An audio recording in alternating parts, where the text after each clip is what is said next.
Listo.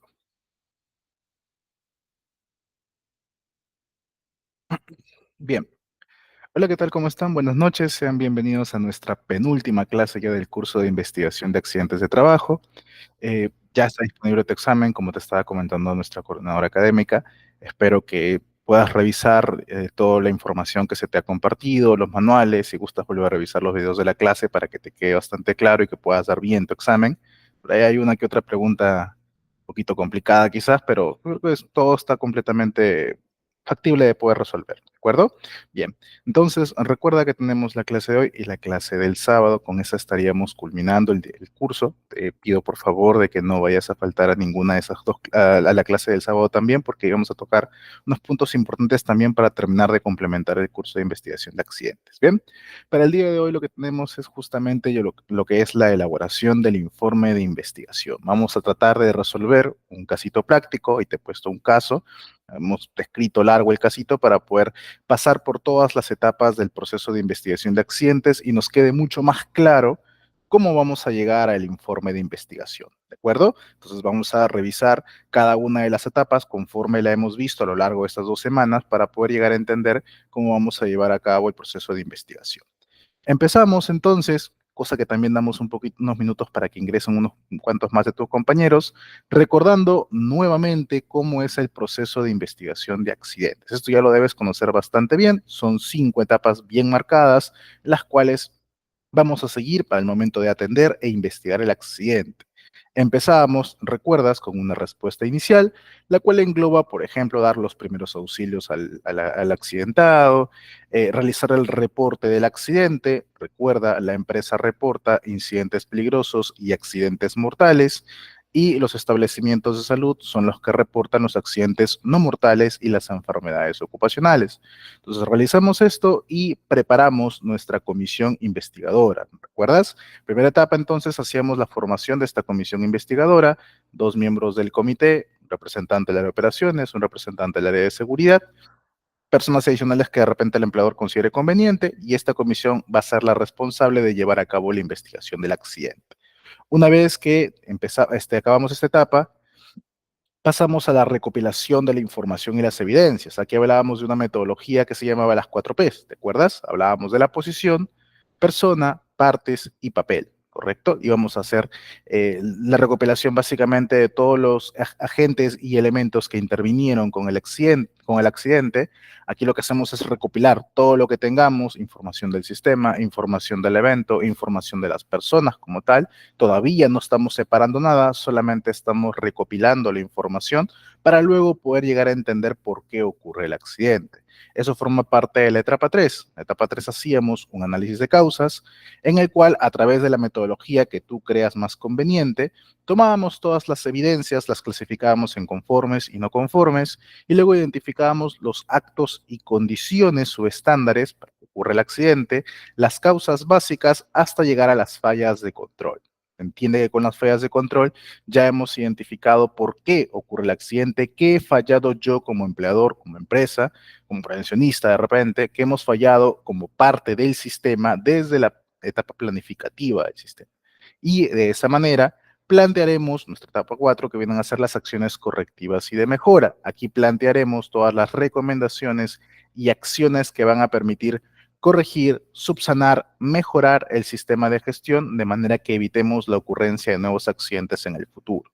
Y la última etapa, de la cual veremos un poco más en la siguiente clase, no vayas a faltar porque es importante también, evaluaremos la eficacia de las acciones. Tenemos que llegar a revisar si las acciones se han implementado o no, se han cumplido o no, cómo se están llevando a cabo, se han cumplido dentro del plazo, realmente han sido efectivas. De repente he puesto una función que realmente no me está sirviendo, entonces eso también lo vamos a identificar justamente en la última etapa.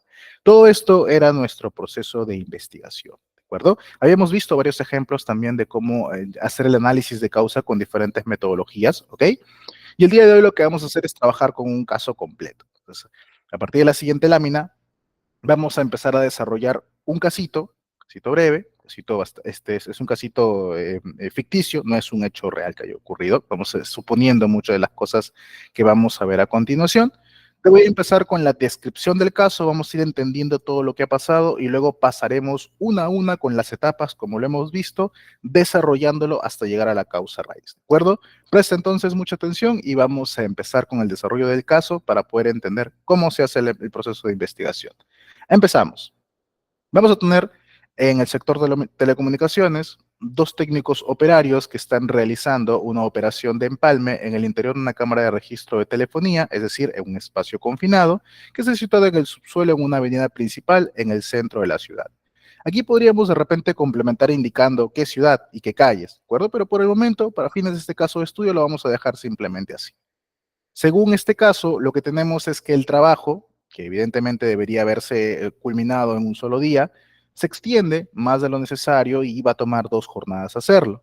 Pero para poder llevar a cabo, y ya que no se ha finalizado todavía las actividades de empalme, en realidad estos técnicos que estaban a cargo van a ser destinados a otro sector de la ciudad. ¿Sabes qué? Tú tenías que haber acabado en este día, pero no acabaste, así que, bueno, ni modo, te tocó irte a otro lado y para culminar la actividad que estaba pendiente, vamos a traer a 2 técnicos más. Bien, tu trabajo ya queda acá, necesitamos en otro lado y aquí vamos a traer 2 personas nuevas. Entonces, al día siguiente, desplazamos al supervisor de la empresa y 2 técnicos operarios para inspeccionar el avance que han tenido los técnicos anteriores, cuánto falta por terminar y justamente terminar las actividades en el interior de esta cámara de registro. Justamente lo que se va a hacer es primero reconocer la zona, reconocer el trabajo para luego poder finalizar la actividad y el trabajo, ¿de acuerdo? Entonces, el día 20 de marzo, al promediar las 8:45 de la mañana, se dan inicio a las labores. Es muy importante que siempre en la descripción de tu accidente trates de colocar horas aproximadas de lo posible, horas exactas de la ocurrencia del accidente, pero para este ejemplo vamos a usar las horas aproximadas. Antes de acceder a la cámara, se realiza una inspección de los EPPs, casco, lentes, zapatos, guantes de seguridad y se deja constancia de esto en un checklist de inspección de EPPs.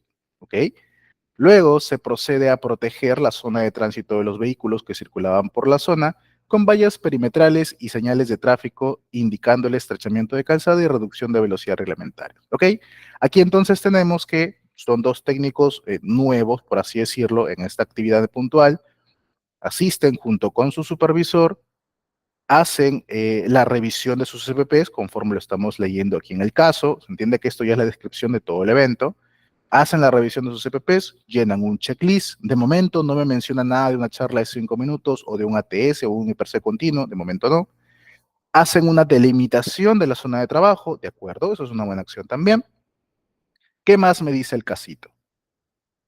El acceso a la cámara lo realizan el supervisor y un operario, quedando en el exterior el otro operario. Para ello emplean una escalera de aluminio. Recuerda, eran 3 personas, 2 técnicos y un supervisor. Ingresan a la cámara el supervisor y uno de los operarios, y el otro está quedando por fuera.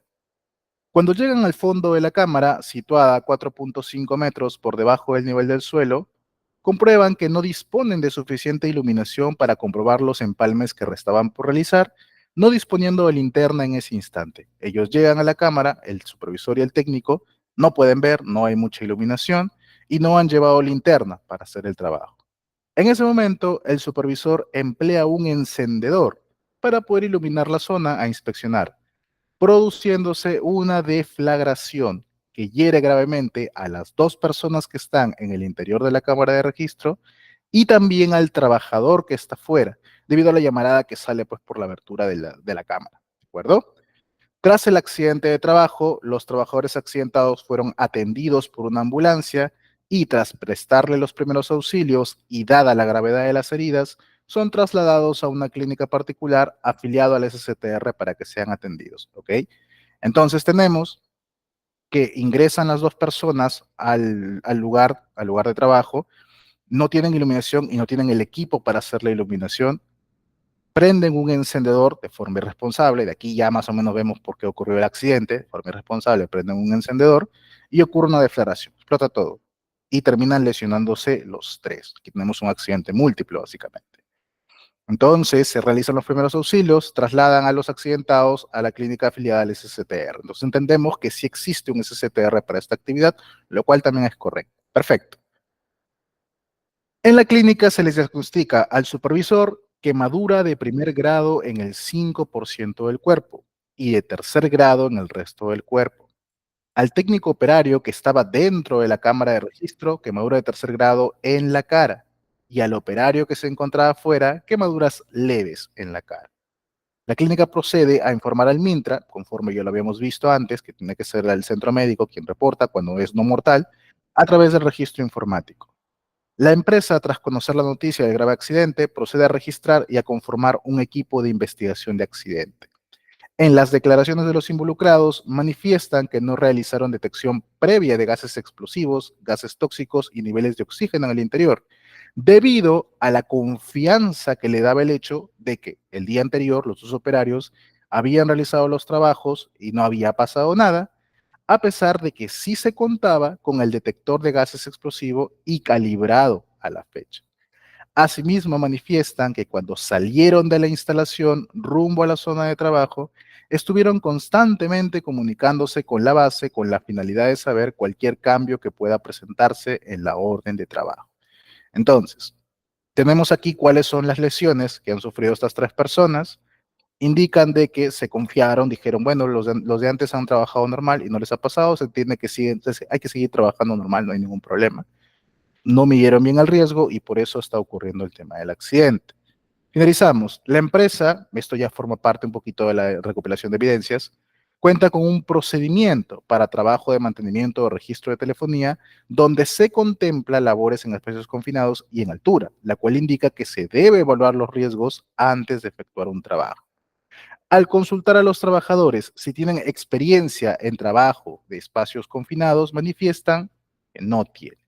¿Ok? Durante toda la semana previa al accidente, la compañía de gas había notificado a todas las empresas usuarias de canalizaciones subterráneas de la zona que se había detectado una fuga de gas en el centro de la ciudad y que estaban procediendo a localizar el punto de la fuga de gas natural sin haberse recibido noticias de la subsanación de las fugas. Bien.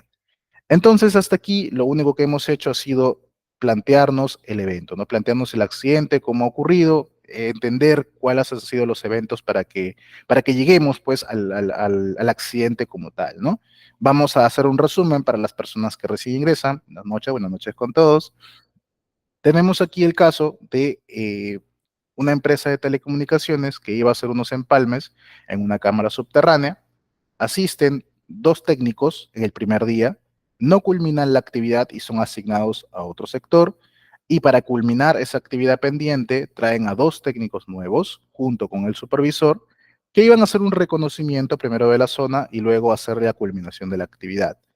Ellos llegan, se entiende según el caso que hacen una revisión de los EPPs, porque tenían EPPs, hacen una delimitación de la zona de trabajo por el tema del tránsito vehicular, hasta aquí todo conforme.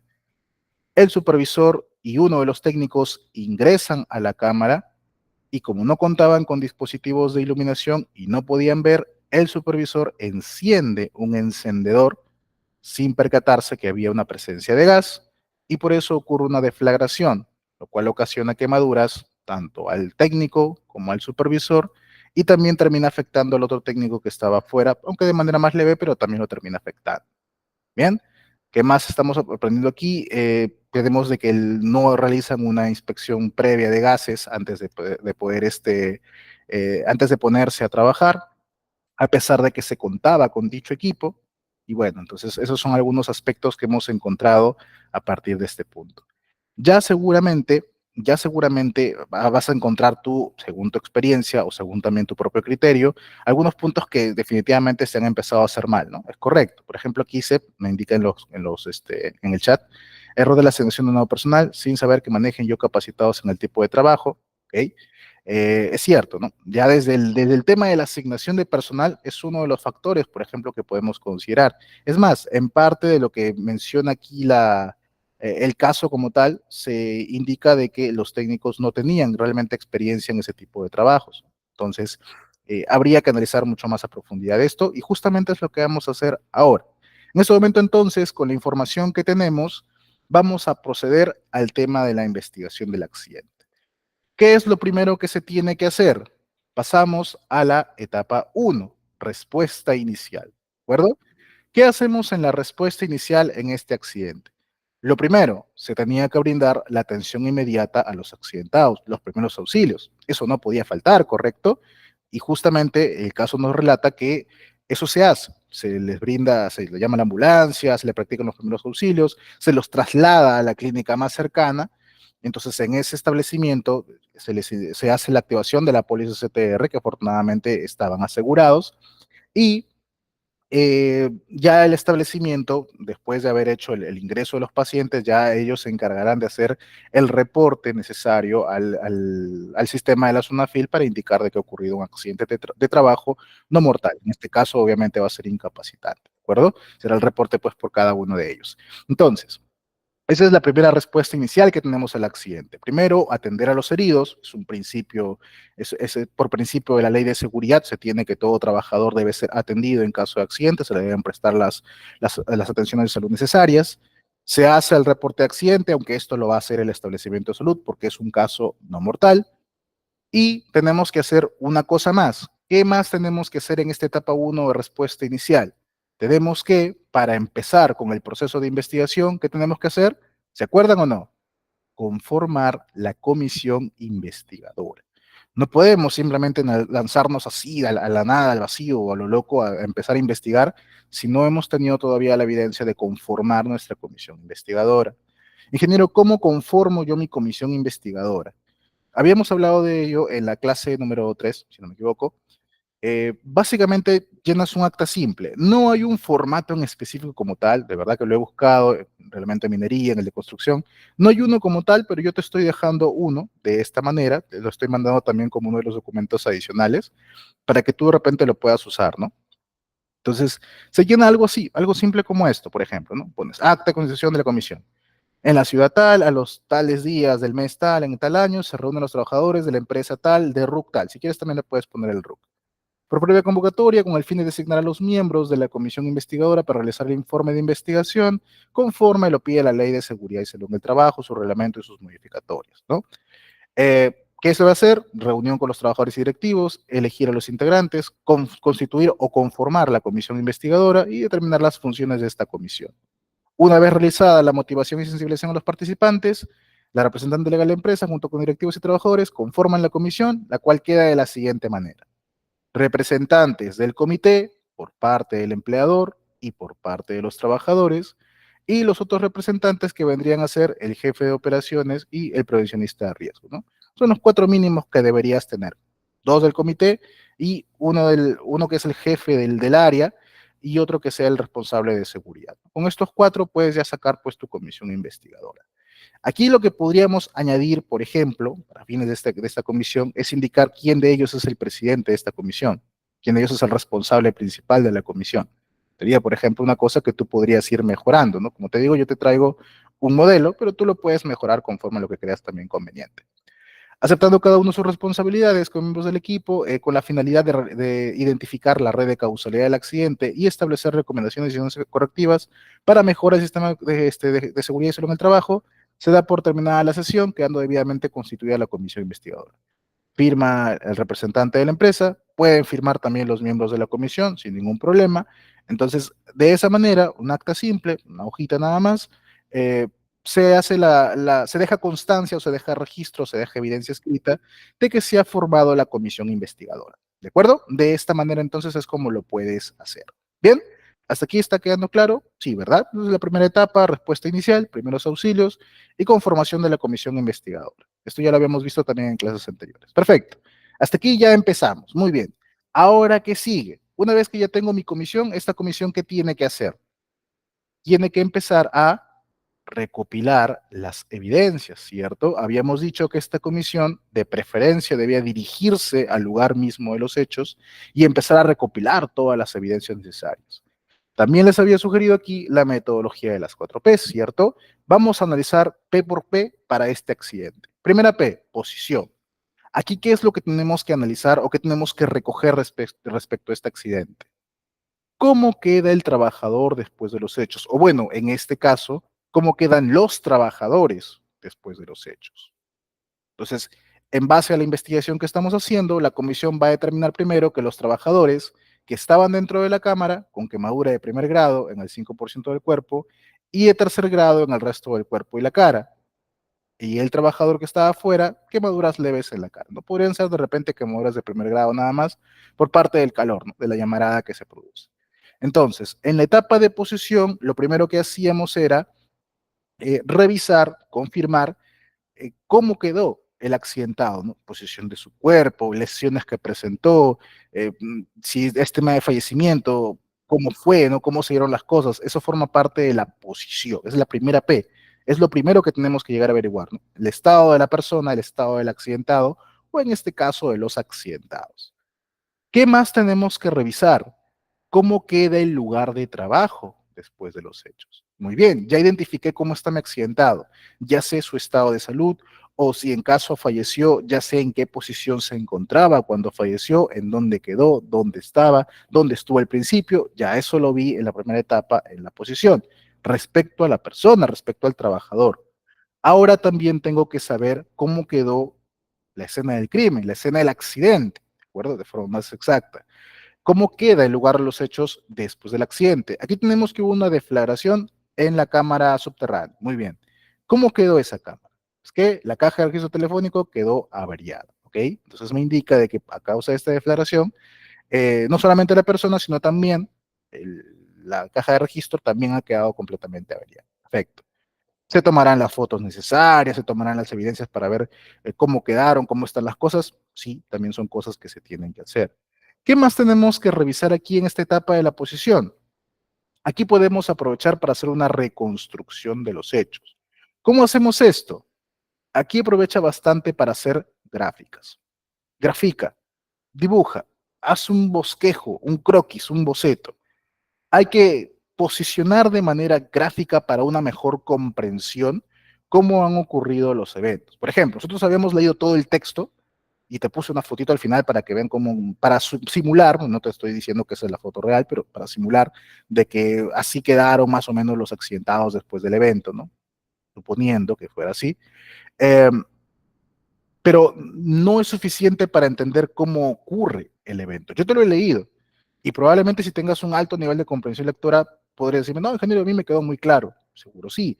Otros de repente no tan claro y otros quizás no lo entiendan para nada, porque cada uno tiene un nivel de comprensión distinto, eso no tiene nada de malo.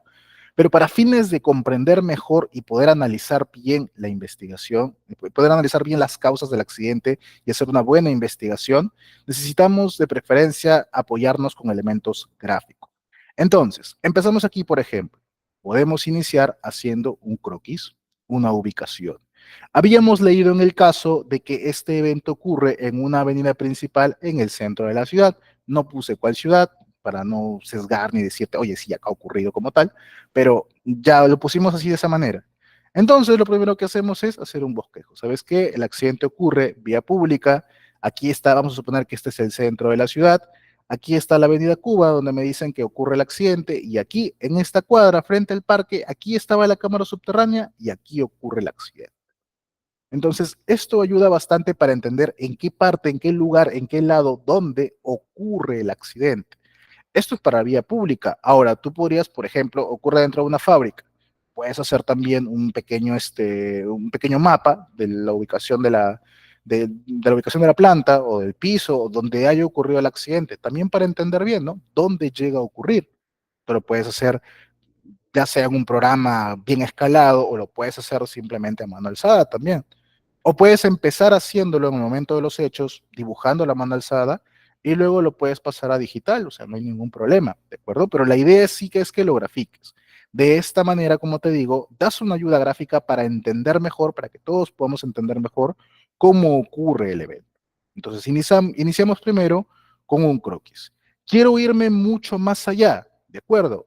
Entonces, como te digo, a mano alzada, lo puedo ir dibujando. Y puedo tomar medidas también, puedo tomar alturas. Fíjate aquí. Aquí estamos dibujando cómo se encontraba o dónde se encontraba la cámara en cuestión. Fíjate, aquí está el exterior, aquí está la entrada de la cámara, aquí te pone las dimensiones del lugar del accidente y aquí te da las indicaciones. Fíjate. Cámara de registro símil, aquí está la canalización correspondiente a la red de telecomunicaciones, esta era la red que supuestamente se tenía que corregir o que tenían que hacerse los empalmes. ¿Te das cuenta? Entonces, esto, como puedes ver, es un dibujo que se ha hecho a mano, es un dibujo que se va haciendo conforme se hace el reconocimiento de la zona, incluso conforme se hace la entrevista a los testigos. Está ahí, y lo va dibujando simplemente a mano alzada para tener esa ayuda gráfica.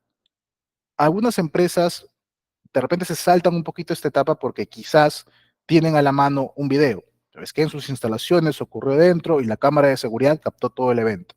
Y es mucho mejor para ellos porque dicen, ah, bueno, ¿sabes qué? Ocurrió el evento y pues reproduzco el video una y otra vez y tengo con mayor exactitud la idea o la noción de cómo ocurrió el accidente. Pero no siempre es así, no siempre tuve un video a la mano. A veces ni siquiera tuve testigos que me indiquen cómo ocurrió el accidente. Entonces, lo que tengo que hacer en ese momento es revisar las pistas, revisar las evidencias, las huellas, los elementos, etcétera, para entender, pues, para darme una idea de cómo pudo llegar a ser. Y para entenderlo mucho mejor, lo grafico.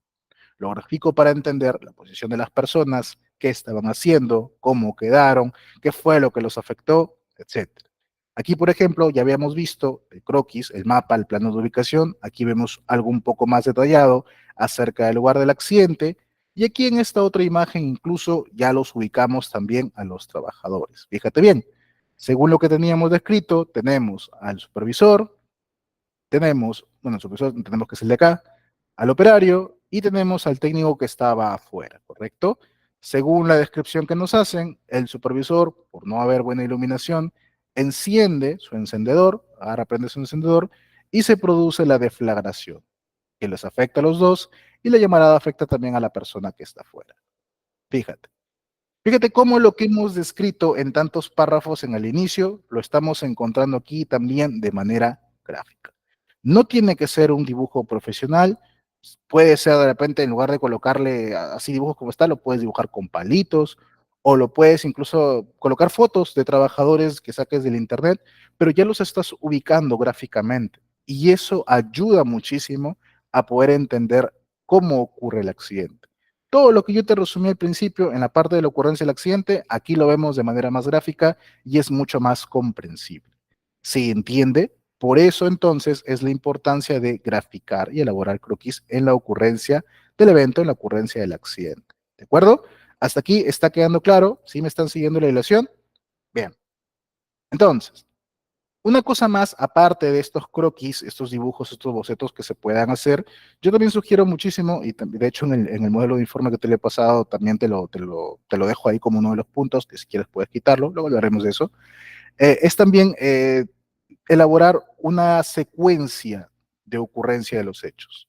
Como que identificar los puntos claves o los eventos claves que han pasado como si fuera una línea de tiempo hasta la ocurrencia del evento como tal. Fíjate, vamos a suponer, ¿de acuerdo? No te digo que esto es exactamente así, pero vamos a suponer que fue así. Primero, ¿qué fue lo primero que teníamos? En el día uno teníamos técnicos que tenían que realizar empalmes en una cámara de registro, ¿correcto? Habíamos visto que tenían que hacer ese trabajo, un par de técnicos, ellos no culminan la actividad, pero son asignados a otro lugar. Entonces, para el día 2 se moviliza nuevo personal para la actividad. Este nuevo personal se moviliza, hace el reconocimiento, ¿no? En base a lo que indica el supervisor y inician el descenso. Aquí si gustan incluso podríamos agregarle la hora, ¿no? 8:45, 9 de la mañana está descendiendo la cámara. Ocurre el accidente de declaración por prender un encendedor y luego de eso se traslada al centro médico. Entonces, esta secuencia de eventos, como puedes darte cuenta, también nos ubica para entender cómo es que llega a ocurrir. Ahora, yo te he puesto solo algunos puntos, tú puedes agregarle incluso muchos más, ¿no? ¿Sabes qué, ingeniero? Acá me falta poder de que el trabajador se dirigió con el supervisor, ingeniero, acá falta ponerle que realizaron la inspección de sus EPPs de repente, ingeniero, acá falta, yo quiero añadirle más cosas, quiero añadirle de que salió un vecino de repente de la zona a auxiliar a los que estaban adentro, porque el que estaba afuera también no estaba bien, porque estaba también con quemaduras. Entonces, todo eso también yo lo puedo añadir. De esta manera, también me hace una idea más clara de cómo ocurren los eventos hasta la ocurrencia del accidente. ¿De acuerdo? Entonces, eso también te lo recomiendo que elaboren una línea de tiempo o una secuencia de eventos. Bien.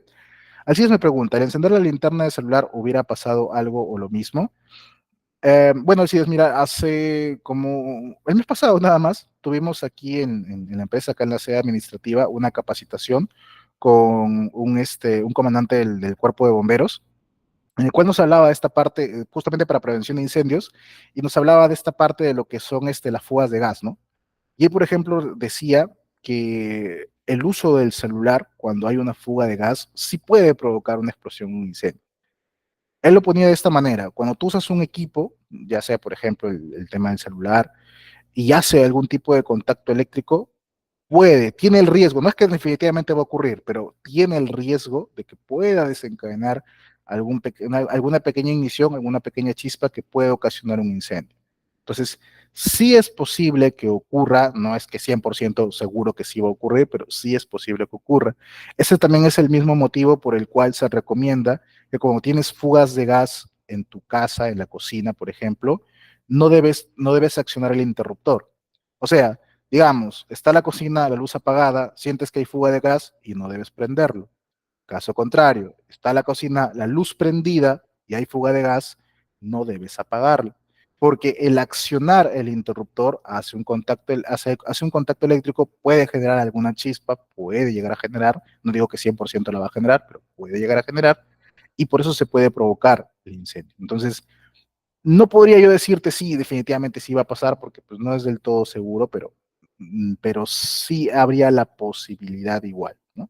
De repente sí habría sido más efectivo quizás usar la linterna del celular, pero prioritariamente lo mejor habría sido que considere tener la linterna de mano ya desde antes, pues, ¿no? Y sobre todo también, en primer lugar, y eso lo vamos a ver conforme avancemos con la investigación, hacer la detección de gases primero, ¿de acuerdo? Bien. Entonces, hasta aquí tenemos la primera etapa, sí, perdón, hasta aquí tenemos la primera P. Estamos todavía en la segunda etapa de recopilación de evidencias. Estamos en lo que es posición. Ahora vamos a pasar a la segunda P, el tema de la persona. Ya sabemos cómo ocurrió el evento, ya lo graficamos, ya lo tenemos un poquito más claro cómo llegan a ocurrir los eventos como tal. Ahora falta la entrevista a las personas, ¿correcto? Vamos a simular en este caso que le estamos haciendo una entrevista a un trabajador. En este caso vamos a entrevistar al trabajador que estaba afuera, al trabajador que sufrió lesiones leves. Los otros dos no los podemos entrevistar, están en observación, qué sé yo. Al trabajador que tuvo las quemaduras leves porque estaba afuera, a él lo vamos a entrevistar para ver qué ocurrió exactamente en el accidente. Bien, ¿recuerdas qué es lo que teníamos que hacer? De preferencia, entrevistar en el lugar de los hechos. Ingeniero, por separado, correcto. Ingeniero, hay que ser empáticos con él, no queremos hostigarlo, correcto. Queremos que él se sienta en comodidad o en confianza para que nos diga cómo ocurre o por qué ocurre el evento. Bien, muy bien. Entonces lo primero que nosotros haríamos sería, ¿no? ¿Qué tal, señor? ¿Cómo está? Bueno, qué gusto que se encuentre en mejor estado, ¿no? Estábamos preocupados por su persona. Y bueno, ¿no? El objetivo que tenemos aquí con los compañeros de la comisión es justamente averiguar por qué ocurrió el accidente, ¿no? Para eso esperamos contar con su apoyo, ¿no? Le vamos a hacer alguna serie de preguntas que nos van a servir justamente a entender en qué cosa hemos fallado, ¿no? En qué cosa fallaron ustedes, en qué fallamos nosotros también como empresa, y de esa manera evitar que más de sus compañeros también puedan accidentarse, ¿no? Le vamos a informar también de cualquier cambio en la situación de sus compañeros que también están todavía en observación, y esperamos de que este tipo de eventos pues no vuelva a ocurrir, ¿no? Vamos a hacerle algunas preguntas. Recuerda, ¿cuáles son las preguntas que debíamos iniciar? Primero empezamos con una apertura con el trabajador para explicarle de que lo que buscamos no es culpable, no es que voy a empezar ya, vamos a ver qué tan culpable eres, no, estamos buscando causas, ¿bien? Entonces, las preguntas tenían que ser abiertas. No voy a usar preguntas que se cierran con un sí o con un no, ¿correcto? 5W es un H, ¿te acuerdas? Empezamos con lo más básico. Señor, ¿qué pasó? Cuénteme, ¿qué fue lo que pasó? Pongamos que el trabajador te dice, ¿no? ¿Sabes qué? El supervisor junto con mi compañero realizaba operaciones de empalme en el interior de una cámara de registro de telefonía y se origina la deflagración. Agarra, prende el encendedor y voló todo. Aquí le estamos acomodando un poco su testimonio, pero probablemente él te diga con otras palabras. Lo ideal sería que coloques tal cual como él te está diciendo. Muy bien, dígame, ¿cuándo pasó? Bueno, era miércoles 20 de marzo, era más o menos las 9 de la mañana. ¿Ok? Bien. ¿Dónde pasó? Ocurre ahí, estábamos en la avenida Cuba, cuadra 24, era el centro de la ciudad. Bien. ¿Con quién estaba usted cuando pasó? Bueno, era yo, estaba fuera de la cámara de registro y estaba observando a los compañeros. Yo estaba solo afuera. Ok. ¿Te das cuenta? Estamos usando las preguntas de los 5 W y un H, ¿correcto? El qué, cuándo, dónde, con quién. ¿Qué preguntas más nos está faltando hacer por aquí? ¿Alguno se acuerda? Y de antemano también decirles que todas las preguntas que vamos haciendo las vamos registrando, o bueno, considerando en el momento que considere conveniente, las vamos registrando en un acta o en algún formato, en algún documento, ya las vamos tipeando o las vamos escribiendo a mano, porque luego esto el trabajador va a tener que firmarlo, tiene que poner su firma y también su huella, para que acredite que efectivamente esa es su declaración, ¿de acuerdo? No hay tampoco un formato en específico, ahí te he pasado yo uno, aquí te estoy mostrando en imagen otro, tú puedes usar el que tú consideres conveniente, ¿no? Puedes colocar las mismas preguntas, incluso dentro de lo que es el detalle de las preguntas que le estás haciendo, y sus respuestas, ¿no? Obviamente también sus respuestas. ¿Qué otras preguntas más le podríamos hacer a este trabajador? ¿Te acuerdas? 5W1H. Ahí lo vi uno. El cómo. Correcto. Muy bien, Carlos. Falta preguntarle el cómo. Tenemos que preguntarle el qué, what, cuándo, when, dónde, where, con quién, who, cómo, how, y falta un W. Una de las preguntas más importantes. El why. ¿Por qué? ¿Correcto? Muy bien. Entonces continuemos con la entrevista. ¿Cómo pasó? ¿Cómo pasó el evento? Bueno, no había buena iluminación, ¿no? Se comprobó que no había buena iluminación y no teníamos linterna. En ese instante el supervisor enciende su encendedor y no se percató que había gas inflamable, ¿no? ¿Qué más teníamos que hacer durante la entrevista? Bueno, entonces usted lo que me está diciendo es que asistieron al lugar, no había iluminación y no habían llevado linterna. Me está diciendo que no tenían la linterna y él te responderá, ¿no? Sí, efectivamente, nosotros no habíamos llevado la linterna, no la teníamos. Ok, listo. Repítele. Repítele para que él te vuelva a confirmar la versión, parafraseale si gustas. La idea es que se quede bien establecido, que no haya ambigüedades en su testimonio, ¿de acuerdo? Siguiente pregunta. ¿Por qué cree usted que pasó? Bueno, ¿sabe qué? No realizamos la detección previa de los gases. Nos equivocamos, no hicimos la detección previa de los gases. Perfecto. Ingeniero, con esto ya acabé mi entrevista. Si tú quieres, puedes hacerle más preguntas. Estas 6 que yo te estoy colocando aquí son las mínimas que deberías tener, que deberíamos considerar para poder saber cómo ocurre el evento. Pero quizás en base a sus respuestas o en base a información que tú ya fuiste identificando, quieres saber muchas más cosas todavía. Y es válido que las hagas. Entonces, solamente que tienes que recordar que tienen que ser preguntas abiertas, ¿no? Podríamos nosotros, por ejemplo, preguntarle, señor, ¿y por qué no realizan la detección de gases, no? Entonces se dice, ¿sabes qué? Los dos compañeros del día anterior ya habían estado realizando el trabajo y no les había pasado nada. Entonces pensamos que todo estaba normal y el jefe le dice al compañero que descienda, pues, ¿no? Ok.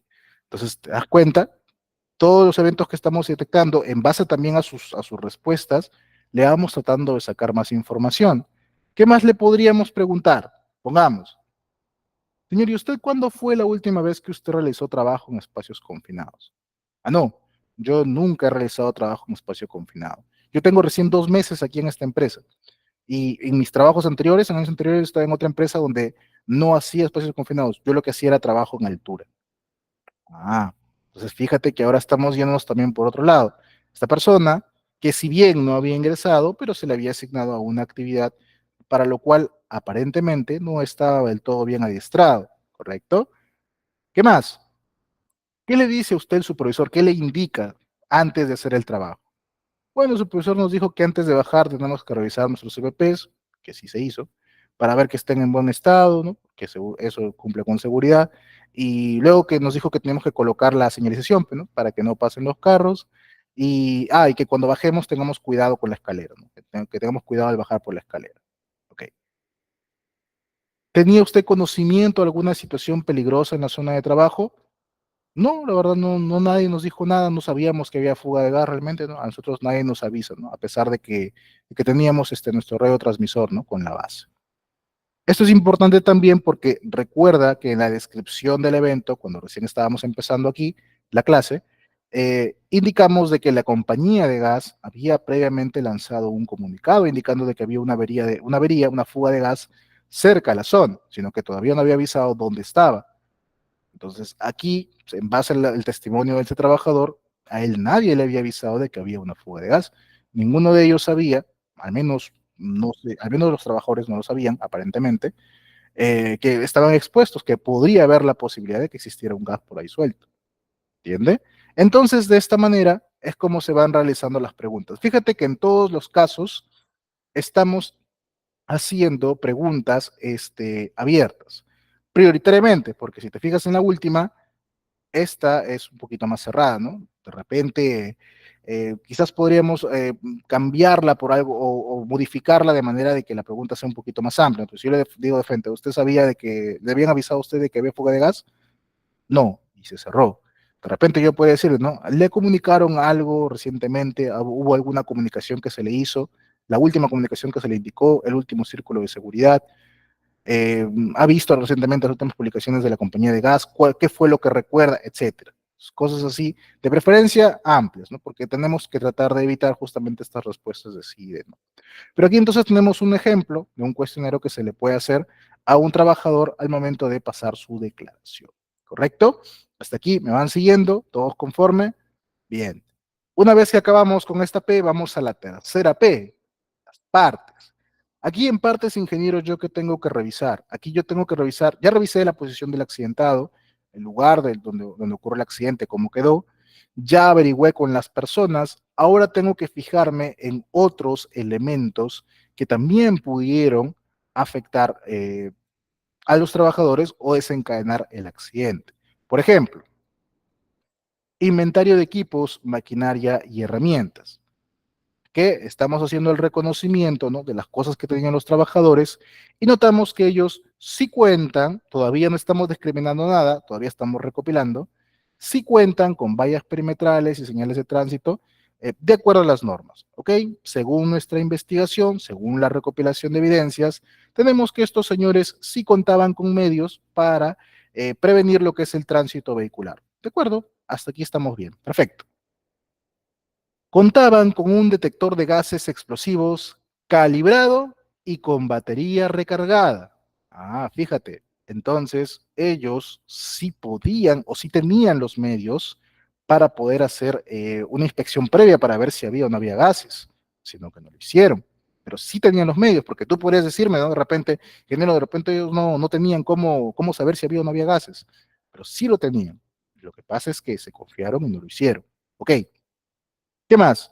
No había linterna de mano. Evidenció, en base a en lo que declaró el grupo que sí tenía y lo que no tenía, no había linterna de mano por ningún lado. Bien. El EPP estaba en buen estado según el checklist. Obviamente, después pues, de la declaración, el EPP lo vamos a encontrar en mal estado. Pero según el registro que ellos tenían de ese día, que habían llenado ese mismo día, sus EPPs estaban en buen estado según lo que te decía el checklist. Ingeniero, pero el checklist de repente puede mentir. Sí, pero entre que el checklist te lo dice y lo que reflejas en la realidad, ahí de repente es un poquito complicado como que darte la contra de frente. ¿A qué me refiero con esto? Digamos, digamos que a mí me asignan un equipo, ¿de acuerdo? Vamos a suponer que a mí me asignan un equipo. Yo le hago la revisión y yo marco todo bien. A ver, me dieron este equipo, yo marqué que todo está bien, puse mi firma, ya está. Y el equipo no está bien, sino que yo no quise revisarlo. O yo lo revisé, vi que estaba mal, pero como no quiero que nadie me moleste, agarré y lo puse bien. Y falla el equipo. Y cuando hacen investigación me van a preguntar, oye, ¿y este equipo estaba mal? Y yo digo, no, el equipo siempre ha estado mal, pero en tu último checklist has puesto de que el equipo estuvo bien. No, pues que yo lo puse porque yo no quería meter en problemas, o sea, pero bajo tu responsabilidad, porque tú lo inspeccionaste, el equipo estaba bien. Entonces, no hay por aquí cómo decirte de que de falla como tal por parte del equipo, porque según el checklist, el equipo estaba bien. Es casi como un testimonio contra un registro. Complicado. Entonces, de preferencia, por eso siempre se hace la indicación a los trabajadores de que en el checklist, si es que algo encuentran que no está bien, lo pongan. De preferencia que lo pongan. No, pero ingeniero, es que mi checklist no va a pasar. Es que la idea es que no es que el checklist solo quede para que pase. Recuerda que estas hojitas que se llenan más que prevenir accidentes, la verdad, la finalidad de estas hojitas es prevenir responsabilidades. Pero cuando tienes este registro que ya se llenó, lo que vas a decir, si vienen a investigarte, llega a la zona civil, disculpa, yo leí al trabajador y él me ha afirmado aquí de que esto sí estaba bien. Entonces, disculpa no es. Y el trabajador te va a decir, no, pero eso siempre ha estado mal. Mira, todos los checklists de todos los meses y siempre han marcado que está bien. El equipo estaba bien. Entonces, la hojita sirve para que tú comuniques que algo está mal. No, pero no me lo van a pasar mi checklist. Es que la idea no es que pase el checklist. La idea es que sepan que el equipo estaba mal y le hagan el cambio respectivo o hagan la mejora respectiva. ¿De acuerdo? Sí, yo sé que no todos lo cumplen. Sí, yo sé que hay muchos empleadores que probablemente lo van a ver y lo van a pasar y lo van a pasar y lo van a pasar y no le van a prestar atención. Es cierto. Pero si es que llega a ocurrir algo y llega la investigación, culpa, yo lo reporté. Mi responsabilidad no es porque a mí me dijeron, inspeccionalo, me inspeccioné y lo comuniqué y les pedí que lo cambien y nadie me hizo caso. ¿De acuerdo? Entonces, siempre véanlo desde esa forma, desde ese punto de vista. ¿Qué más podemos encontrar en partes? Condiciones ambientales. Tenemos que en la zona de trabajo había presencia de gases inflamables y que había iluminación deficiente al interior de la cámara. Muy bien, perfecto. Aquí tenemos entonces, estamos dejando acá una imagen de que se tenía el equipo para la verificación de gases, pero que no se llegó a usar. Se indica de que estaba calibrado y que tenía batería recargada. Perfecto.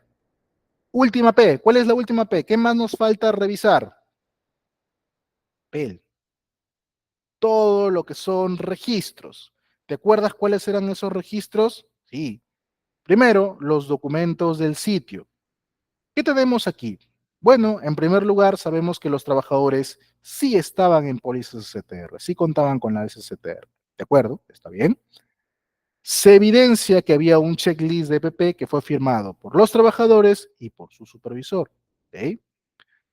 No se evidencia en ningún lado que hayan hecho un ATS para la actividad, un IPRC continuo o siquiera la charla de 5 minutos del día. Eso no se hizo.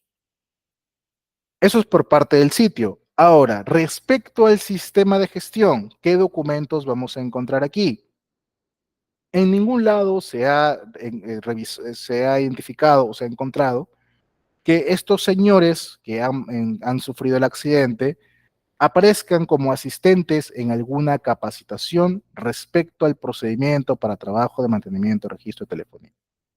Leíamos en la descripción del caso de que el procedimiento existe, si se tiene, pero no hay evidencia de que este procedimiento haya sido comunicado a los trabajadores, al menos no a ellos, al menos no a los accidentados. Entonces, ya forma parte de una de las evidencias, papel, que estamos encontrando aquí, que ellos no estaban capacitados. Bien, se cuenta con registro de entrega de EPP, ok, está bien, a ellos sí se les había asignado EPPs. Se cuenta con registro de calibración de instrumento, el detector de gases, ¿no? Se encontró que sí estaba calibrado, estaba vigente, perfecto, muy bien. Entonces, en esta parte, en esta etapa, en lo que es papel, justamente lo que buscamos son evidencias, registros, documentos, certificados, etcétera, listas de asistencia, etcétera, que acreditan justamente el cumplimiento en seguridad en el momento del accidente y en general a nivel de sistema de gestión. Bien, hasta aquí, ¿está quedando claro? ¿Alguien alguna duda? Carlos, hola, ¿tienes alguna duda, pregunta? No me pusiste cómo, pero no sé a qué te refieres. Si me puedes explicar un poquito más. Hasta aquí, ¿alguien alguna duda, pregunta con la etapa para pasar a la siguiente etapa, la etapa 3? Bien, hasta aquí se va entendiendo cómo vamos desarrollando. Bien. Entonces, ya tenemos todas las evidencias, ahora hay que empezar a analizar las causas, ¿correcto? Lo primero que hacíamos para analizar las causas, ¿recuerda qué cosa era? Tomar todas mis evidencias y clasificarlas en si son evidencias conformes o son evidencias no conformes, ¿correcto? Empezamos. Como parte de la conformidad, se tiene que el trabajador sí tenía el EPP y sí inspeccionó su EPP antes de la actividad. Eso es conforme, eso está bien. Todos los accidentados han tenido los EPPs si tenían los medios para protegerse y tenían también su checklist. Muy bien. Sí había un detector de gases calibrado, entonces por parte de la empresa también no ha habido un incumplimiento en ese punto porque se les ha entregado. Si tú quieres ir mucho más allá, podrías incluso decirme, ingeniero, ya se contaba con el detector, pero en algún momento se evidencia que la empresa les entregó a ellos el detector, o se evidencia, ingeniero, que en algún momento a ellos se les enseñó cómo usar el detector, de repente lo tenían, pero no sabían cómo usarlo. Eso también sería una buena observación y sería también punto a investigar dentro del informe. Así que también podrías considerar. Se realiza la delimitación de la vía pública, ¿ok? También vimos de que efectivamente ellos sí tomaron en cuenta el tema del tránsito vehicular y sí realizaron su respectiva delimitación y señalización. Los trabajadores contaban con SSTR, eso también es conforme, estamos viendo de que sí están dando el cumplimiento a lo que pide la normativa y justamente les sirvió para que pudieran atender a los accidentados. Muy bien. Ahora, ¿qué pasa del otro lado? ¿Qué pasa con mis evidencias no conformes? Primero, no se hizo la detección de gases previo a la actividad, no contaban con el equipamiento suficiente porque no había la linterna de mano, se utiliza un equipo de iluminación incorrecto porque el encendedor en ninguna circunstancia era un medio para poder iluminarse, los trabajadores no fueron capacitados en el procedimiento de trabajo, no se realiza un ATS o una charla de 5 minutos y la charla de 5 minutos de ese día, hubo presencia de gases inflamables en la zona de trabajo y la iluminación era deficiente. Esas son mis evidencias no conformes, a partir de las cuales yo voy a tratar de sacar mis causas. ¿De acuerdo? Entonces, así empezamos. Primero clasificando entre evidencias conformes y evidencias no conformes. ¿Correcto? Muy bien. Ahora, ¿qué vamos a pasar a hacer? ¿Recuerdas que sigue? Ahora voy a empezar a identificar cada uno de estos elementos que forman parte de mi análisis de causalidad de pérdidas para entender por qué ocurre el accidente. ¿Te acuerdas? Modelo de causalidad de pérdidas. Empezamos primero por la pérdida, luego el accidente, ocasionado por las causas inmediatas, hasta llegar a las causas básicas y finalmente las fallas de control. Muy bien, vamos a aplicarlo ahora. Empezamos con la pérdida. ¿Cuál fue la pérdida? ¿Cuál fue la lesión? Ya lo habíamos visto. Quemadura de primer grado en el 5% del cuerpo y de tercer grado en el resto del cuerpo para el supervisor, quemadura de tercer grado en la cara para el técnico que estaba dentro de la cámara y quemadura leve en la cara para el técnico que estaba fuera de la cámara que fue alcanzado por las llamas. Hasta aquí estamos identificando la pérdida o la lesión. Bien, ¿qué más? El accidente. El accidente es contacto por el fuego producto de una deflagración. Excelente. Ya hemos identificado los dos más sencillos, los dos más fáciles en esta causalidad de pérdidas. Identificar estos dos, muy rara vez alguien se equivoca. Muy bien.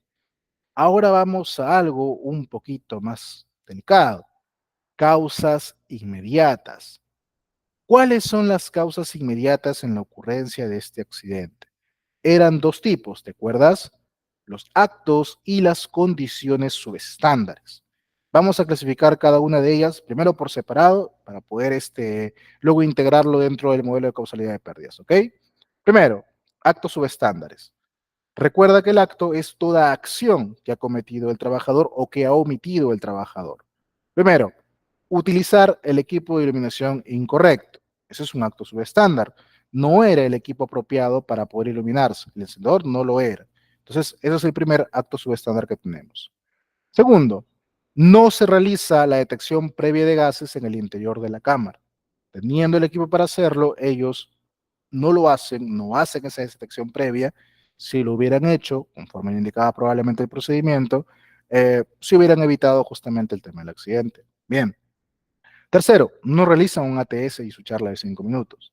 Quizás si se hubieran tomado unos minutos más para analizar todos los riesgos que pudieran encontrar en la zona, en el lugar, en la actividad netamente, hubieran podido prever que es una cuestión que se puede presentar. Entonces, eso también lo vamos a considerar como un acto subestándar por tema de una omisión. Actos, acciones.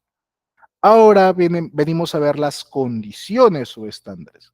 Las condiciones vienen a ser características del entorno o piezas claves de la situación como tal que han tenido que han desencadenado el accidente. Bien, empezamos. Primero, no se contaba con el equipo adecuado para iluminación. Una cosa es que ellos usen el incorrecto, una cosa es que ellos no usen el que tienen, pero ellos no tenían, ellos simplemente no tenían, no contaban, no había presencia de este equipo adecuado. Entonces, eso viene a ser una condición. Los trabajadores no contaban con capacitación. Esto también lo vamos a considerar como condición porque forma parte un poquito más, no tanto del trabajador, podríamos decir que es el trabajador si ponemos que el trabajador actúa sin haber sido capacitado, ¿de acuerdo? Pero aquí como condición es que no se había brindado la capacitación necesaria. Otra condición subestándar que definitivamente vamos a considerar es que había la presencia de gases explosivos, ¿no? Había una condición ambiental peligrosa. Esto ya era propio, ya era externo tanto de la empresa como del trabajador, pero formaba parte pues de una condición, ¿no? Había una condición peligrosa que no se estaba considerando. Y claro, la iluminación deficiente, que ya forma parte pues una de los peligros ya inherentes, de los riesgos inherentes dentro de la actividad, ¿de acuerdo? Entonces eso también es una condición subestándar. Entonces, fíjate que aquí hemos determinado cuáles son mis actos y mis condiciones subestándares. Pregunto, hasta aquí, ¿ya acabé mi investigación de accidentes? ¿Hasta aquí ya acabé mi análisis de causa raíz? ¿Qué dices tú? Aquí ya culminé, ahora sí, ya se acabó mi análisis de causa raíz. ¿Ya puedo pasar a mis acciones correctivas? ¿Acabé aquí? ¿Qué dicen ustedes? Bien, Carlos, correcto. Faltan las causas básicas. Aquí todavía no acabé, aquí todavía estoy casi estoy en un primer nivel todavía. Solamente he identificado pérdida, accidente y actos y condiciones, nada más. No he llegado todavía a mi causa raíz, ¿de acuerdo? Entonces, aquí todavía mi investigación no ha terminado, ¿de acuerdo? Me pasa, como te digo, siempre me pasa de que a veces me llegan informes de investigación de incidentes o de accidentes leves y llegaron actos y condiciones muy bien y se olvidaron de lo demás. O me repitieron las mismas, lo mismo que me pusieron acá, agarran en causas básicas, me colocan de frente, ¿no? No suelen encendedor de frente. Me repiten prácticamente lo mismo. No va así. Bien. Ahora tenemos que nosotros pasar a identificar las causas básicas.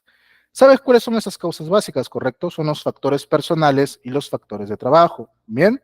Te he puesto un listado en la clase anterior de cuáles son esos factores personales, no tener conocimiento, no tener destreza, falta de aptitud, falta de motivación, etcétera, y cuáles son los de trabajo también.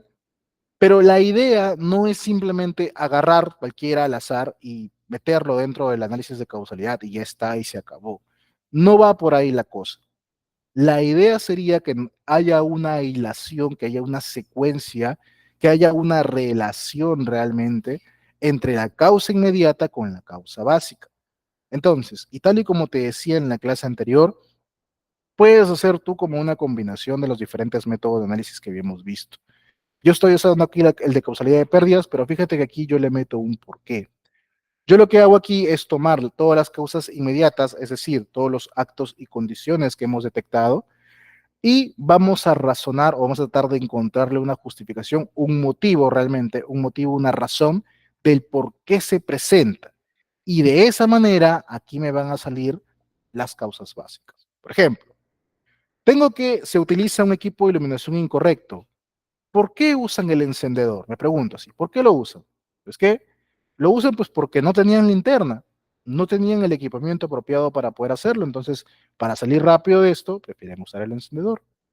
También yo podría pensar que usan esto por desconocimiento.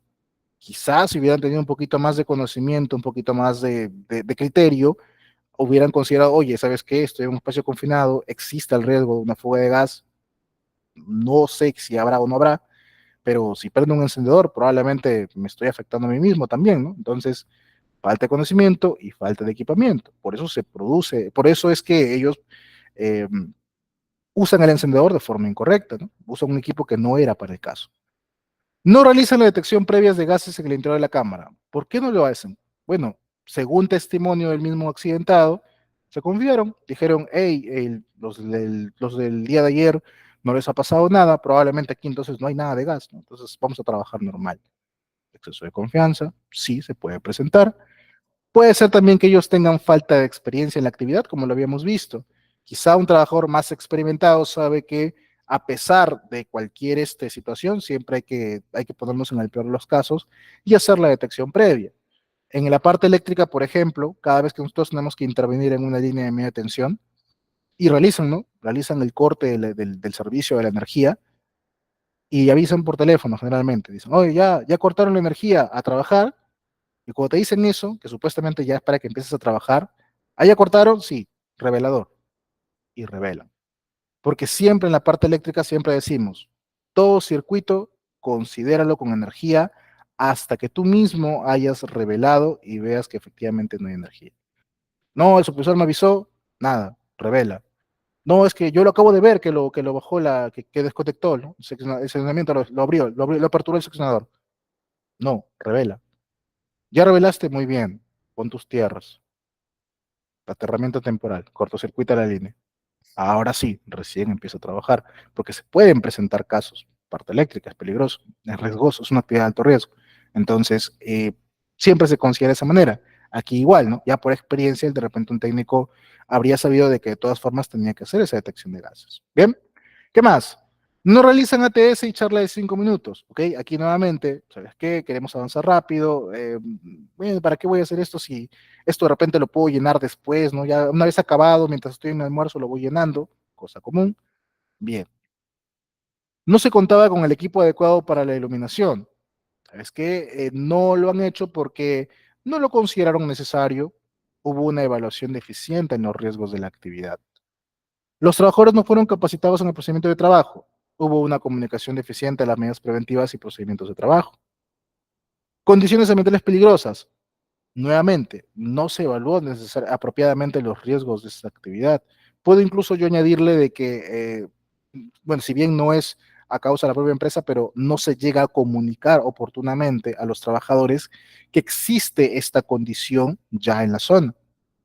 Iluminación deficiente, misma manera, una evaluación deficiente de los riesgos. Entonces, fíjate cómo igual voy repitiendo algunas razones, porque justamente lo que saco aquí que son causas básicas, causas más profundas, causas más, ¿cómo puedo decir?, más específicas sobre por qué llegan a ocurrir estos actos y condiciones. Entonces, con esto, nuevamente, regreso aquí a mi modelito de causalidad de pérdidas, que lo había dejado acá, en pérdida de accidente, e identifico lo que me falta. Primero, mis causas inmediatas, ¿te acuerdas? Mis actos y mis condiciones. Vamos a dejar solamente algunos, para no, porque por un tema de espacio, pero tú si gustas puedes colocar todos cuando hagas tu propia investigación. Tenemos dos, ¿no? Utilizar el equipo de iluminación incorrecto, no realizar detección previa de gases y en condiciones, la presencia de los gases y la iluminación deficiente. Aquí dejo mis causas inmediatas, actos y condiciones, y en base al análisis que acabo de hacer previamente, ahora voy a determinar mis causas básicas. Son también dos, factores personales y factores de trabajo. En base a lo que estoy analizando, para que hayan ocurrido estos actos y condiciones, he tenido en primer lugar falta de conocimiento. El trabajador ha usado un equipo incorrecto porque no conocía, no ha hecho la detección previa de gases porque no conocía que ese era el procedimiento, ¿ok? Motivación inadecuada y exceso de confianza, es que el trabajador estaba apurado por acabar rápido, eh, no se le explicó apropiadamente los riesgos, se confió pensando que los de antes trabajaron normal y que ellos también podían trabajar normal, muy bien. Falta de experiencia en la actividad también, según lo que tuvimos justamente en la investigación, ellos tienen poco tiempo haciendo esta actividad, al menos uno de ellos tiene poco tiempo. En factores de trabajo, esto ya tiene que ver con condiciones del entorno, del sistema de gestión, del mismo empleador, más que una característica o una limitación de la persona. Primero, aquí tenemos que hay una evaluación deficiente de los riesgos. Lo habíamos visto justamente cuando sacábamos el porqué. No se ha considerado de forma correcta los riesgos para la actividad y no se han comunicado de forma efectiva las medidas preventivas justamente para poder asumirlas. Por eso estos actos y condiciones se llegan a presentar. Muy bien. Entonces, fíjate cómo todo va siguiendo una hilación, un orden. Ahora, a partir de estas causas básicas, ahora sí voy a llegar a mis fallas de control. Y aquí voy a identificar yo las siguientes.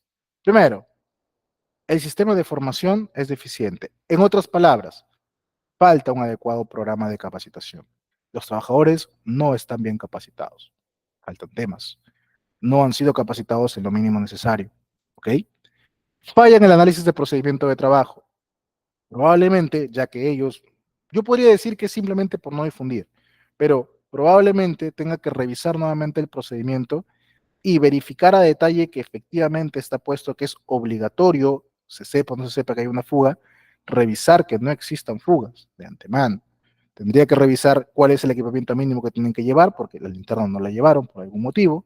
Podría decirme que quizás se olvidaron, pero de todas maneras es necesario revisar en el procedimiento para que ahí lo dejemos bien establecido. Falla en la comunicación de los riesgos y medidas preventivas, que definitivamente no se llega a comunicar apropiadamente a los trabajadores qué riesgos van a enfrentar en la actividad. Y por último, evaluación de riesgos deficientes.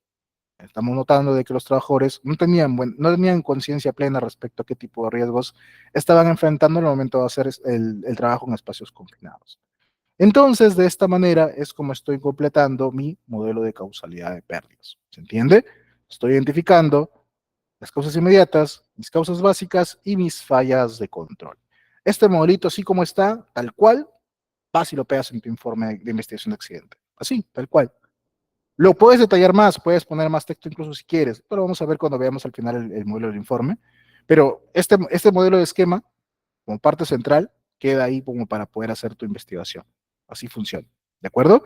Bien, entonces ese es el modelo de causalidad de pérdidas. Ahora, ¿qué sigue? Ahora sigue mi etapa 4. Ya averigüé por qué ocurre el accidente, ya tengo mi red de causalidad, que es parte principal de mi informe. Ahora tengo que establecer correctamente mis acciones correctivas y de mejora. ¿Qué voy a hacer en esta etapa? Una vez que ya identifiqué mis fallas de control, en qué falló mi sistema, ya identifiqué prácticamente cuál es la causa raíz o las causas raíces del accidente, ahora sí voy a implementar acciones que van a permitir solucionar dichas fallas. ¿Cuál es la diferencia entre implementar acciones correctivas y correcciones? Lo explicaba desde las primeras clases. La diferencia es que si yo me hubiera quedado solamente con mis actos y condiciones y corrijo en base a ellos, solo voy a tomar acciones que van a tratar directamente el acto y la condición y no el motivo de ellos. Encontré como condición que el trabajador no ha sido capacitado. Ya, pero lo capacito, ya está. Pero quizás no me he dado cuenta que hay otros temas que tampoco estoy capacitando y que en realidad el que falla es mi programa de capacitación. Entonces, no he tratado la causa, simplemente he tratado el hallazgo. El trabajador no llevó linterna de mano. Bueno, entonces le doy para la linterna. Pero quizás no he considerado de que él no llevó la linterna porque realmente no tiene conciencia respecto a que es necesario este equipamiento al momento de hacer ese tipo de actividad. O quizá mi procedimiento no lo tiene contemplado. ¿Se entiende? Entonces, la corrección simplemente va a tratar el acto, la condición, el hallazgo de forma inmediata, pero no va a ser del todo efectivo para tratar la causa real del accidente. Por eso mi acción correctiva requiere un análisis de causa y va a atacar directamente a la causa raíz, en este caso a la falla de control. Y aparte, esta acción correctiva, yo tengo que medirle la eficacia, que la veremos más a detalle en la siguiente clase. ¿De acuerdo? Es por eso la diferencia entre la corrección y la acción correctiva. La acción correctiva es mucho más eficaz, mucho más efectiva y es mucho más profunda. No me enfoco solamente en el evento como tal o en el hallazgo como tal, sino que voy más adentro atacando la causa raíz. Ahora, para fines de este ejemplo, bueno, aquí te dejo un listado de algunos tipos de acciones correctivas y de mejora que podrías considerar. Pueden ser técnicas como eliminar o reducir el riesgo del equipo, diseñar maquinaria y equipos confiables en términos de seguridad, sustituir algunos equipos de protección. De repente, en base a la investigación, determinamos que el EVP no era el apropiado. Por ejemplo, un trabajador sufre una descarga eléctrica teniendo guantes eléctricos y resulta que el guante eléctrico que tiene es un clase cero, que solamente sirve para baja tensión, y en realidad necesitaba un clase 2 o clase 3, quizás. Entonces tengo que sustituir ese IPP. Una mejora en la redistribución del espacio, una adecuación a la iluminación, ventilación, temperatura, controlar niveles de ruidos, restringir el uso de algún tipo de material peligroso o transporte del material de forma más segura. O puede ser a nivel organizacional. Determiné según mi investigación que el personal no tenía las aptitudes. Entonces tengo que revisar mis criterios para selección de personal. Ahí va, mira, otra vez, diferencia entre corrección y acción correctiva. Si yo te dijera, ¿no? Acto de condición, de frente, acto de condición, te digo, como condición, el trabajador que se accidentó no tenía la experiencia. Allá va campo, entonces ahora voy a contratar a otro que sí tenga la experiencia. Momento, ¿y por qué no tenía la experiencia? ¿Y por qué sin tener la experiencia lo he contratado? Quizá he fallado en mi perfil de puesto, quizá he fallado en el proceso de selección del personal, Entonces, lo que voy a cambiar es mi proceso de selección para evitar que más personas que no tengan la aptitud sigan entrando a trabajar. ¿Se entiende? Revisar o definir competencias, planes de formación, elaborar nuevos estándares de seguridad, construir sistemas de evaluación de desempeño, documentar procesos para vigilancia de accidentes, establecer rutinas de inspección y mantenimiento de equipos, sistemas de permisos para trabajos de alto riesgo, espacio para la solución de problemas con equipos de trabajo, plan de respuesta ante emergencias, o pueden ser también conductuales, ¿no? O tema de comportamiento, educar en entrenar el personal, aplicar técnicas de retroalimentación positiva, fortalecer lo que es el liderazgo, encontrar nuevas formas de establecer liderazgo, sistemas de refuerzo positivo y negativo, preguntar por las causas de los problemas y las soluciones. Entonces, aquí hay algunos ejemplos de acciones correctivas y de mejora que podrías implementarnos. Si por ahí de repente no tienes idea, ingeniero, no sé qué poner en mi plan de acción, aquí tienes algunas ideas. Bien, para fines de nuestro ejemplo, lo que nosotros vamos a hacer es identificar nuestras fallas de control, las cuales tenemos del esquemita, y vamos a preguntarnos qué voy a hacer. Porque mi acción correctiva tiene que trabajar sobre la falla de control. Hemos identificado nosotros para este ejemplo, y no digo que sean las únicas que hay, pero para este ejemplo, hemos identificado estas cuatro. Ahora, vamos a nosotros identificar qué podemos hacer por cada una de ellas. Por ejemplo, tenemos un sistema de formación deficiente, ¿no? Ha habido fallas en el tema de la capacitación. Bien, mi acción correctiva va a ser actualizar el programa de capacitaciones a todo el personal operativo y considerar las referidas a los procedimientos de trabajo. No voy simplemente a darle la capacitación al procedimiento. Voy a revisar todo el programa para verificar que esté considerando la difusión de los procedimientos, la evaluación de los riesgos, etcétera. Que esté considerando todos los aspectos necesarios mínimos para que realmente puedan prevenir los riesgos. Bien. Siguiente. Falla en el análisis de procedimiento de trabajo. ¿Ok? Entonces lo que vamos a hacer aquí es una retroalimentación del procedimiento. Vamos a verificar el procedimiento, los pasos que indican que se van a seguir antes del desarrollo de la actividad. Ingeniero, yo también quiero ponerle de que es obligatorio hacer una relectura del procedimiento antes de empezar a trabajar. ¿De acuerdo? Puedes añadirlo como otra acción. Yo aquí te estoy dejando ejemplos de una acción por cada falla, pero tú podrías tranquilamente colocarle dos, tres acciones. No hay ningún problema. Aquí es por fines de ejemplo y por fines de tiempo, pero se puede hacer también. Falla en la, perdón, falla en la comunicación de los riesgos y medidas preventivas. Aquí, por ejemplo, lo que vamos a hacer es establecer procedimiento de comunicación para situaciones de emergencias o casos donde hay que paralizar o suspender la actividad. Quizá el trabajador, aún detectando que había presencia de gases, de repente igual se hubiera metido a trabajar ahí, cuando de repente hubiera sido mejor suspender o paralizar la actividad de frente. ¿De acuerdo? Entonces, eso también lo vamos a considerar como una de las acciones correctivas. Evaluación de riesgo deficiente, y bueno, y esto de cajón, que eso sí o sí tiene que ir en tu plan de acción. Actualizar la matriz per se y considerar los riesgos de deflagración de las actividades en espacio confinado. Hay que revisar la hiper, si está considerado el riesgo de deflagración, de repente sí está, pero está calificado como nivel medio, y en realidad es, como ha ocurrido el evento, debería ser extremo o alto, extremo de hecho. Entonces, vamos a considerarlo también. Bien, como acción correctiva. Perfecto. Entonces, así es como yo planteo mis acciones correctivas. Ingeniero, ¿así ya están mis acciones listas? No.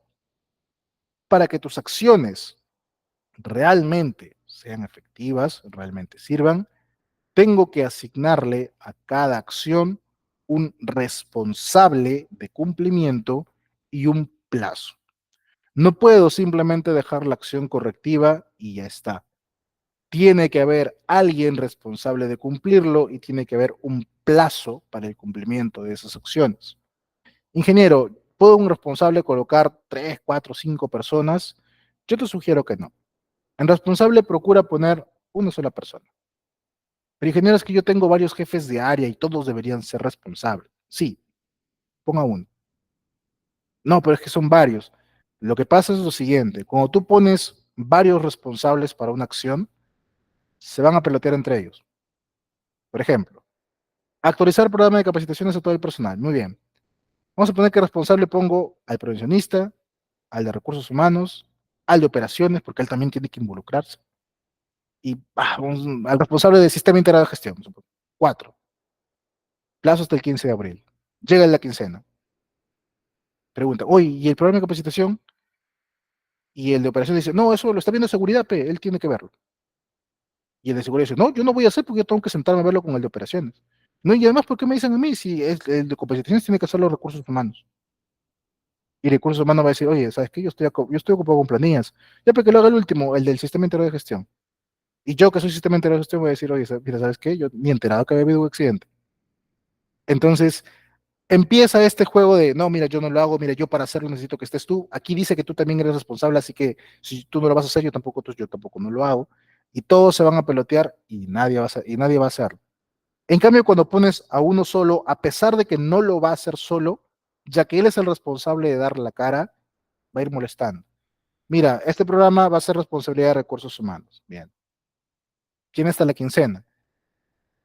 Así sea un día antes, va a empezar a llamar a los demás. Me va a llamar a mí, por ejemplo, me va a decir, Carlos, me dice aquí, según el plan del plan de acción del accidente, dice que tengo que hacer el de capacitaciones. ¿Qué tengo que hacer, ah? Ah, mira, bueno, según lo que se quedó, se dijo que tienen que incluir esto, y tienen que actualizarlo, ¿no? Uy, hasta mañana no me plazo. ¿Y a quién lo llamo? ¿Llama al de seguridad o llama al de operación? Y él mismo va a empezar a gestionarlo. Ingeniero, mire, acá, ¿qué cosa falta por añadir? No, yo pensé que esto ya lo habían hecho. Bueno, mire, tienen que añadir tal cosa. A revisar. Y cuando llegue la quincena, incluso si se llega a pasar del plazo, a veces puede pasar que se pasó del plazo, incluso si se llega a pasar del plazo, pero va a tener al menos un avance, o al menos lo habrá intentado, o ya lo cumplió a destiempo, pero lo cumplió. Y no lo hizo solo igual, porque me preguntó a mí, le preguntó a los demás ingenieros, y al final la acción se llega a cumplir, porque pusiste a un único responsable. Ingeniero, son 4 personas las que deben trabajar en esto. Ok, pongan un responsable. Ese responsable los va a buscar a los 4, los va a corretear a los 4, los va a buscar. Oye, tenemos que hacer esto de acá. Pero ingeniero, uno de ellos puede decir, no, eso es tu chamba tuya.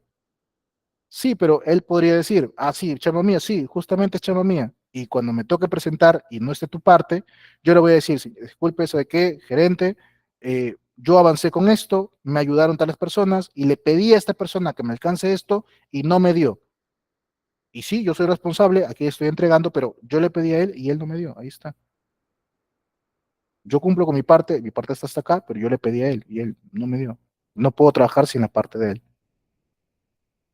Entonces siempre va a ser mejor que coloquemos a un solo responsable. Así, porque no es que sea responsable de ejecutarlo como tal, pero sí es el responsable de verificar que esto se haya cumplido. ¿De acuerdo? Entonces fíjate que ponemos responsables y ponemos plazos. ¿Cuánto de plazo, ingeniero? Tiempo prudencial. Yo te diría que tus planes pues no pasen de un mes realmente. 15 días, 3 semanas de repente. Yo te sugeriría que no pasen de un mes. Al menor tiempo posible. Porque recuerda que después de los 10 días que tienes para investigar el accidente, Sunafil va a venir a pedir ya evidencias. A ver, ¿cómo pasó el accidente? A ver, causalidad, muy bien. Plan de acción. A ver, ¿cuánto de esto ya hicieron? No, no es más, depende de ti. Ya, a ver, evidencia de que se cumplió todo. No, pero ¿cómo todo? Si, mira, acá dice que va a acabar todavía el otro mes. Ya, avances. Te van a pedir avances. Entonces, lo ideal sería que se acabe en el menor tiempo posible y que después de 2, 3 meses verifiques la eficacia. Eso sí, eso lo veremos en la siguiente clase. También te recomiendo que coloques una casilla para estado, es decir, para medir o para ir haciendo el seguimiento si efectivamente la acción se cumplió, está en proceso, no se ha cumplido, qué fue lo que pasó, ya ahí lo evaluaremos, se revisará lo que se considere pues conveniente y pertinente. ¿De acuerdo? Entonces, esto es para acciones correctivas y de mejora. Ah, y respecto al informe, casi pues, se me olvida el informe. Muy bien, ingeniero, y ahora el tema del informe. Bien, el informe básicamente va a contener todo lo que hemos visto, toda la información necesaria para determinar las causas raíces o las causas origen que han generado el accidente, las correcciones y las acciones correctivas a implementar y todos los sustentos, la documentación que acredite pues el desarrollo de la investigación del accidente. ¿De acuerdo? No hay un modelo específico como tal. Nuevamente, el reglamento de seguridad en el trabajo en minería tiene un modelo que te he compartido. Yo te he compartido otro también más simple. Lo que tienes que saber del informe es que, en primer lugar, tiene que estar dentro del plazo, ¿no? De los 10 días, tiene que ser oportuno. Te sugeriría que ya tengas de antemano un modelo de informe, para que no empiecen a improvisar durante la ocurrencia durante la investigación. Lo ideal no es que esperemos que está ocurriendo un accidente, pero lo ideal sería que ya tengamos formatería, procedimiento de investigación, formato de informe de investigación, ya de antemano. de manera que al momento de que ocurra el evento, simplemente lo que vamos a hacer es ir y aplicar, nada más. Ya no empezamos a averiguar de qué manera lo hacemos, sino que ya simplemente lo tenemos y lo aplicamos. Entonces, primero tiene que ser oportuno, ¿no? Esto va a ser un estándar. Segundo, este informe tiene que ser revisado. Se supone que se hace por parte de la comisión investigadora y tiene que ser revisado para asegurar que toda la información es imparcial.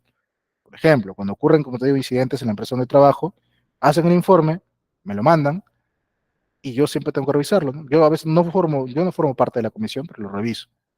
Lo reviso, tengo un poquito más de destreza para verificar este tema de los análisis de causa. Lo reviso para verificar que justamente me estén colocando causas reales. Que nunca falta cuando me mandan el informe y de 10, ponte 10 informes que me hayan mandado, 9 de ellos me ponen exceso de confianza. 9, los 9 exceso de confianza. Todo fue exceso de confianza. Y los chistosos que me mandan el informe con planes de acción que ya acabaron. Por así decirte, ¿no? El incidente ocurrió un lunes de esta semana, empezaron a investigar el martes, el informe lo mandaron hoy, jueves, por ejemplo, no digo que me ha pasado ahorita, pero me lo mandan hoy jueves, y el plan de acción ya me mandaron con evidencias, ya se acabó. ¿Y qué pusieron en plan de acción? Difundir el accidente, difundir el informe, actualizar el hiper, actualizar el procedimiento, punto. Y de cajón que siempre me ponen lo mismo. Difundir el evento, difundir el informe, actualizar el hiper, difundir el procedimiento. Se acabó. Y con eso se acabó el evento. Nunca hay un punto más allá. Entonces, por eso a veces me toca revisarlo para asegurarme que efectivamente esté bien hecho el informe y no simplemente sea pues un saludo a la bandera. ¿Qué más? En el informe hay que relacionar las causas básicas con las fallas del sistema de gestión. Fíjate cómo hemos trabajado nosotros en el ejemplo.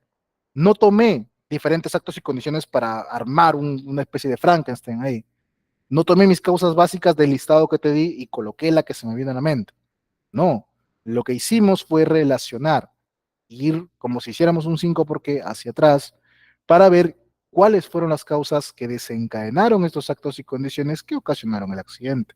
Entonces, tiene que haber una relación, tiene que haber una hilación, ¿ok? Eso sí, el informe sí tiene que ser difundido a los trabajadores. De hecho, justamente a veces un reporte preliminar a los trabajadores de que ocurrió el evento y una vez que se tiene el informe, se difunde. Al menos el gráfico de causalidad de pérdidas, al menos ese difúndelo. Explícale, señores, he hecho la investigación y se determinó que el accidente ocurrió por lo siguiente, para que ellos sepan, para que ellos entiendan qué tipo de actos que ellos cometen o de situaciones que están todavía presentes pueden ocasionar que ellos se accidenten. Entonces es necesario que ellos lo conozcan también. Recopilar todas las informaciones y acciones de mejora. En el informe sí o sí tiene que ir tu plan de acción, eso no puede faltar, ¿ok? Y tienes que incluir en el informe anexos con evidencias de investigación. Fotos del evento, fotos del accidentado, alta médica de los accidentados, mucho mejor. Este, el acta de conformación de la comisión investigadora, el, la declaración de los testigos, el ATS del día, la charla de 5 minutos, el procedimiento anterior, el procedimiento modificado, etcétera. Todo tenemos que ir incluyéndolo. Como te dije, cuando a mí me tocó investigar un fatal hace algunos años, eh, el informe eran 20 hojas, 20, 30 hojas, y los anexos eran más de 100, 200 hojas. Y luego lo reformulamos para agregar más hojas todavía, para agregar más información. Reformulamos luego el informe, agregamos más datos. Y sí, o sea, la parte de los anexos es muy importante para acreditar justamente de que la investigación se ha hecho bien, ¿no? Se ha revisado absolutamente todo por cada detalle. Bien, perfecto. Entonces con eso, ahora sí estoy acabando la clase del día de hoy. Te he mandado dos modelos de informe realmente. Te voy a mostrar uno de ellos por temas de tiempo, para que no se nos haga muy tarde, y luego paso a responder preguntas. Acá está. Te estoy pasando este modelito de aquí. Aquí está. No, lo perdí. Un momento.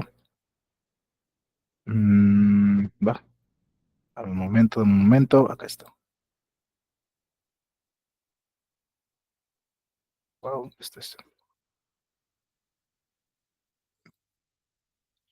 voy a compartir toda la pantalla mejor. Listo. Bien, como puedes ver, aquí te estoy dejando un modelo de informe de investigación. Empezamos haciendo información general, el evento como tal, donde ocurrí, qué evento ha ocurrido, la fecha, una descripción del evento. Podemos colocar, por ejemplo, la descripción de toda la secuencia de hechos que han pasado, así como habíamos visto al principio de la clase, toda la parte de la parte introductoria en la cual hablamos de cómo ya ocurrió el evento, lo podemos colocar acá. Algunos hallazgos clave, por ejemplo, algunas fotos del evento en cuestión, podemos colocarlo aquí. Las acciones inmediatas o correcciones que se tomaron en el momento, la secuencia de eventos de qué cosa fue lo que se hizo. La conformación de la comisión investigadora, los entrevistados, ¿no? El listado de entrevistados, eh, la descripción, el lugar de los hechos, una descripción más detallada. Aquí empezamos con un breve resumen de cómo ocurre el evento y aquí hacemos una descripción más detallada sobre cómo ocurre, la secuencia de los hechos con su línea de tiempo.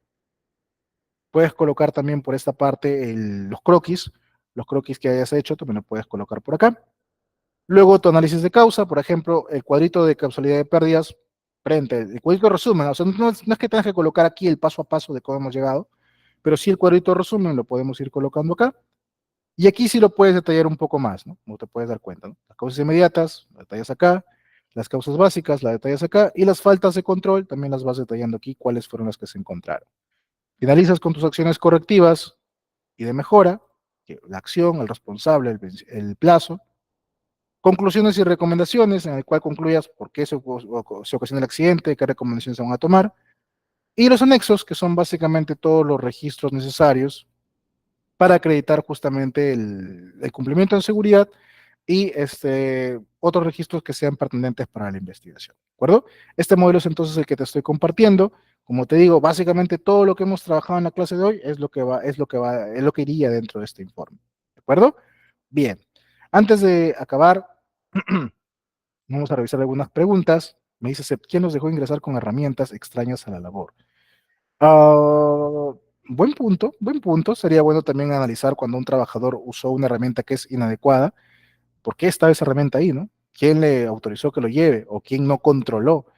Mira, en este caso es mucho peor porque en este caso vemos que el que lo usa es el mismo supervisor. Imagínate, lo peor. Entonces sí, también es un punto que también se podría evaluar. Así es, me pregunta, ¿qué sucede cuando ocurre un accidente, pero en el tema de la documentación, el permiso está todo en orden y el trabajador tendría la culpa por exceso de confianza? Igual la empresa tendría que solventar con los gastos. Bien, voy a preguntar si es.